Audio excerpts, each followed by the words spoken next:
So this, I'll break it down. All the steps been going, pretty much. Never ever thought it'd be this difficult on dealing with the situation of finding out about a convicted child molester being around and being able to live with my kid, and how probation officers just allowed it for someone that was molesting his own child at the age of 4 years old. And to find out my daughter's been living with this guy from the age of 5 from the beginning. So previously I posted emails with South St. Paul Police Chief Brian Wickle, and obviously he wasn't going to do nothing. Didn't feel like it was a concern. Everyone I dealt with and called pointed me in directions, well, you got to make a complaint, do it to the police department where it occurred or where they're living. Well, I did that and contacted them at the beginning when I found all this out. So it went nowhere then. So then I just started dealing with the probation, so on and so forth. Well, I'll circle it all back around. So now with all the documentation and proof, and finally got guys' court orders, now this is where it's at. Now going right to the police and contacting them, send them emails, give them all the documentation, proof. And for Brian Wickle, the police chief, wind up emailing me, telling me, well, if I want to make a complaint, I got to make it to the chief of police there in South St. Paul, which is him, which makes no sense. Why would I make a complaint about him to him, which is going to go as far as to him to the garbage? So I call the BCA here to try and file a complaint, or call them to find out what can I do next. And you figure Internal Affairs, which deals internally with the police department on issues and problems. So here was where it went from there.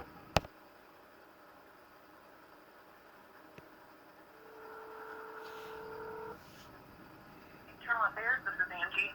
Yeah, I kind of got a concern. I've been dealing with the South St. Paul Police Department. Okay. This has all actually been going on for like almost 2 years now.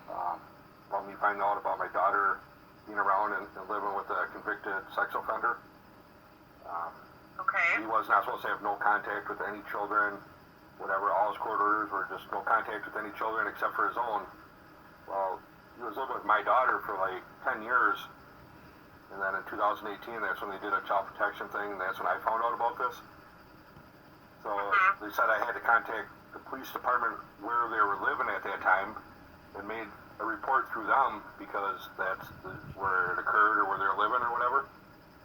So I've been dealing with the South St. Paul, I don't know, it's the chief or whatever. Okay. Brian Wickle, and I brought it to his attention. I gave him a copy of all the court orders of the person, and then, you know, he emailed me back. He says, yeah, clearly, whatever, and he says, well, under scope of law, pretty much that he can't do nothing, that refer me to deal with the probation. Well, I've dealt with the probation officer, supervisor, the county attorney's office, and he just says, well, refer me to them. So I asked him the contact information, you know, for whoever's the head of their internal affairs or whatever. And then he emails me back and he says, all personal complaints are processed through him. Okay. So, yeah, you do have the ability, I guess first of all, I'll explain my office is the Internal Affairs Department for the Minnesota State Patrol.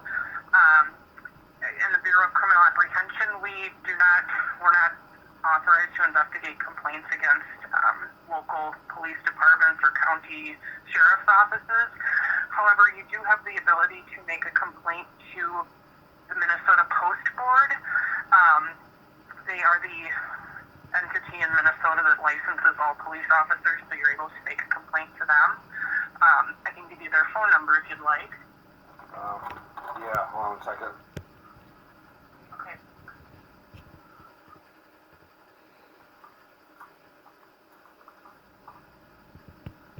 Okay. It is 651 Okay. 643 Okay. 3060. Okay. Like, you were stating to me that, like, he doesn't have no authority to do anything. Like, he claims like the probation would have to make a violation before they could even step in and do anything. Okay. I mean, Is this person still living with your daughter, or yeah, I mean, and around children that you're aware of? well, my daughter, I found out right before my daughter turned 18 is when I found out. And Okay. right, first thing I did is contacted his probation officer, and then dealt with the probation officer's Yeah. supervisor, and then his supervisor, and then there was, well, I'll call child protection, so I did child protection, their supervisor. And once I got a copy of his court records, I actually went down and paid for the whole stack of them. And they never did no child protection welfare mandate report from 2008 to 2018 when they were living together in the same house. And in 2018 is when they did it, and it said right in the report, like, due to him living with her for 10 years, they were going to allow unsupervised contact. And like, that's when I found out about all this. Okay. So,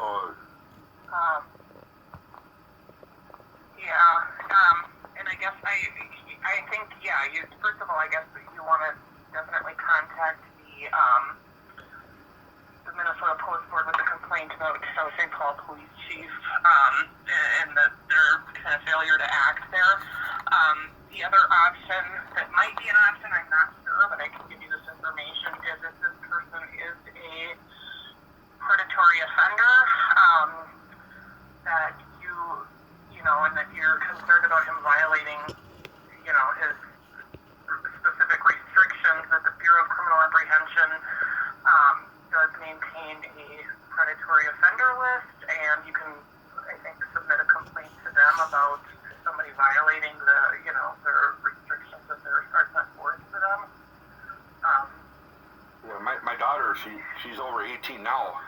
I mean, like, they were living in the same house from the age of 5 years old she was. And all the way, well, she still lives there. I mean, it's her stepdad now. Okay. And he's still on probation till like 2029. Got it. Okay. Well, it sounds like you're making the right steps as far as reporting it to his probation officer and those sorts of things. So, that might be another option, is to contact the Bureau of Criminal Apprehension Predatory Offender Unit to, make a report there if you feel like he's been violating his restrictions. Right. Do you have their number? Just 1 second. Let me see if I can find that for you.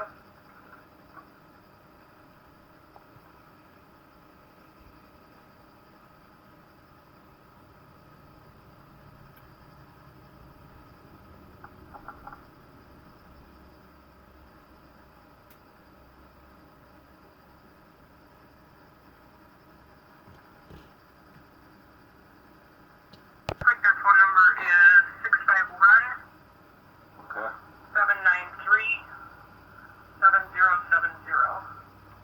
Okay. And then the other number was 643-3060. Correct, yes. Okay. All right. Thank you. All right, yep, you're welcome. Bye. Bye-bye.